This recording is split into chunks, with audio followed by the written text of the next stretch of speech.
DSCP के इस practical में आप सभी का स्वागत है। तो डीएससीपी सर्वर बनाने के लिए मैंने एक आपको यहाँ पे पैकेट ट्रेसर पे हूँ, और पैकेट ट्रेसर में आपको ये राउटर दिखाई दे रहा है। राउटर के साथ हम यहाँ पर एक स्विच लेंगे, और हमने एक यहाँ पे एक स्विच ले लिया है। इस स्विच से हम अपने पीसीस को कनेक्ट करेंगे, और हम यहाँ पे कुछ पीसीस भी लेंगे जिनकी मदद से हम अपने अ, अपने इस पैकेट ट्रेसर में जो प्रैक्टिकल हम करेंगे उसका आउटपुट देख पाएंगे। मैंने यहाँ पे 4 या 5 में 5 पीसी ले लेता हूँ। एंड देन इसके बाद मैं इसको केबल के माध्यम से इनको कनेक्ट करता हूँ, अपनी टोपोलॉजी बना लेता हूँ।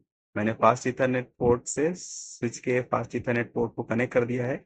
आप किसी केस में गीगाबिट इथरनेट वगैरह भी आप ले सकते हैं, तो इसमें कोई प्रॉब्लम वाली बात नहीं है। बस इसकी का फर्क आता है गीगाबिट इथरनेट और फास्ट इथरनेट में। मैंने पहले पीसी कनेक्ट कर दिया, इसी तरीके से दूसरे पीसी को भी मैंने कनेक्ट कर दिया है यहाँ पे, और इसी तरीके से मैं यहाँ पे इसको तीसरे पीसी को भी मैंने कनेक्ट कर दिया है। तो ये कनेक्शन होने के बाद अब मैंने इसको सारे के सारे पीसीस और स्विचेस वगैरह के साथ में कनेक्शन बना दिया है। तो ये बनाने के बाद अब मुझे ज़रूरत है कि मैं अपने राउटर को कनेक्ट करूं। तो राउटर को मैं कनेक्ट करता हूं। तो राउटर को कनेक्ट करने के लिए मुझे यहाँ पे इस राउटर को क्लिक करना है। क्लिक करने के बाद अब मुझे क्या करना है कि इससे कमांड मोड पे जाना है। कमांड मोड पे जाने के बाद इसको सिंपली मैं नो करके आगे बढ़ा देता हूँ। एंटर किया मैंने। अब मैं इसको ये करने के बाद मैं इसको इनेबल कर लेता हूँ। इनेबल कर लिया, कॉन्फ़िगरेशन मोड पे चलते हैं, और यहाँ पर मैं इसका एक नाम बदल देता हूँ। नाम आप चाहें तो ना बदल दें, इसमें कोई प्रॉब्लम नहीं है, लेकिन मैं नाम चेंज कर रहा हूँ। ठीक है, मैंने इसका नाम तेजस रख दिया है। और अब मैं चलता हूँ इसके इंटरफेस पे। Interface fast Ethernet 0/0। इसके बाद यहाँ पर एंटर करता हूँ। आईपी एड्रेस मैं देता हूँ 192.168.1.1 स्पेस 255.255.255.0। इसके बाद नो शट डाउन करके मैं इसको अप कर देता हूँ। ठीक है। अब इसके बाद हम लोग क्या करेंगे, इसको हम एग्जिट करके अब हम इसमें जो है एक राउटर जो है इसमें राउटर पे अब हम जिस प्रैक्टिकल के लिए हैं दैट इज डीएससीपी उसको हम कॉन्फ़िगर करेंगे। और डीएससीपी को कॉन्फ़िगर करने के लिए आपको सिंपली क्या करना है, सबसे पहले हम लोग क्या करेंगे कि एक एक वो रेंज जो हम नेटवर्क में डिस्ट्रीब्यूट नहीं करना चाहते हैं, इसके बारे में बात करता हूँ अभी। जो हम नेटवर्क में रेंज डिस्ट्रीब्यूट नहीं करना चाहते हैं, ठीक है, तो पहले हम उसको सेट करते हैं। जैसे मैं लिखा आईपी डीएससीपी, और यहाँ पे लिखता हूँ एक्सक्लूड एड्रेस, यानी कि ये वो रेंज है जो मैं नेटवर्क में बांटना नहीं चाहता। 1.1 स्पेस 192.168.1.10, 1 से लेकर के 10 तक का मैं आईपी एड्रेस नहीं बांटना चाहता, इसलिए मैंने उसको एक्सक्लूड में डाल दिया। अब इसके बाद मुझे बनाना है पूल। तो उसके लिए कमांड है IP pool, sorry IP DHCP pool, और मैंने पूल को एक नाम दे दिया। आप कोई भी नाम दे सकते हैं। अब मुझे उस रेंज का आईपी एड्रेस डिस्ट्रीब्यूट करना है, वो मुझे यहाँ पे लिखना है जिस रेंज का भी मैं चाहता हूँ। मैंने लिखा नेटवर्क। और अब मुझे चाहने वाली बात नहीं है, अब बात यह है कि जो रेंज आपने अपने लैन वाले आईपी पे दी है, लैन वाले पोर्ट पे दिया है, उसी रेंज का आप डिस्ट्रीब्यूट कर पाएंगे। जैसे मैंने 192.168.1.0 की जो है आईपी एड्रेस कॉन्फ़िगर की है रेंज की, तो अब मैं इसी रेंज का ही डिस्ट्रीब्यूट कर सकता हूँ। ठीक है।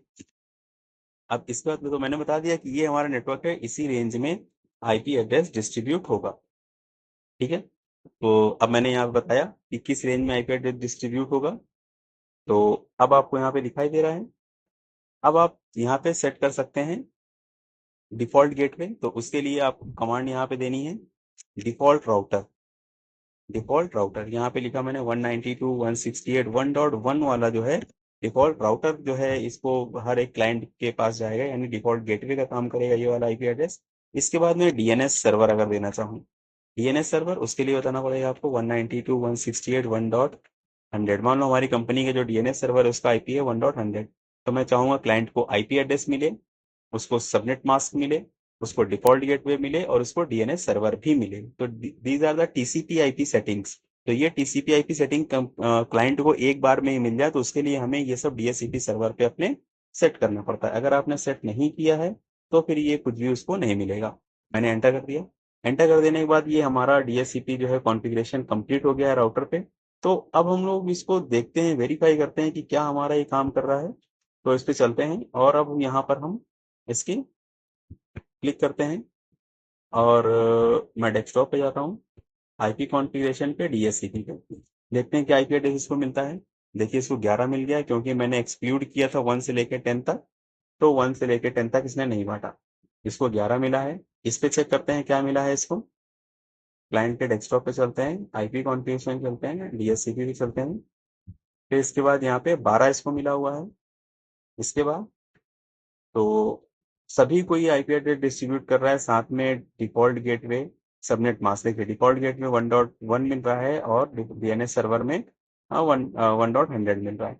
जैसा कि आप देख पा रहे हैं सभी पीसी को ये, कोई भी नया पीसी आप नेटवर्क में कनेक्ट करेंगे तुरंत उसको एक आईपी एड्रेस ये डिस्ट्रीब्यूट कर देगा। तो यही काम होता है डीएचसीपी का, कि ऑटोमेटिकली नेटवर्क में सभी पीसी को क्या करना, आईपी एड्रेस डिस्ट्रीब्यूट करना, जो भी ऑटोमेटिकली आईपी एड्रेस चाहते हैं। इसके होने से आईपी की बचत भी होती है, नेटवर्क में हमारे आईपी एड्रेस वेस्ट नहीं होते और सभी को एरर फ्री आईपी एड्रेस मिलता है। ऐसा नहीं है कि सेम आईपी एड्रेस ये दो कंप्यूटर को दे देगा, ये कभी भी ऐसा नहीं करेगा। तो आई होप मुझे लगता है कि आप लोग ये समझ गए होंगे कि डीएचसीपी कैसे बनाना है और इसका नेटवर्क में काम क्या होता है और इसके नेटवर्क में फायदे क्या हैं। अगर आपको ये वीडियो पसंद आया है तो इसको लाइक करें, शेयर करें और सब्सक्राइब करें। Thanks for watching.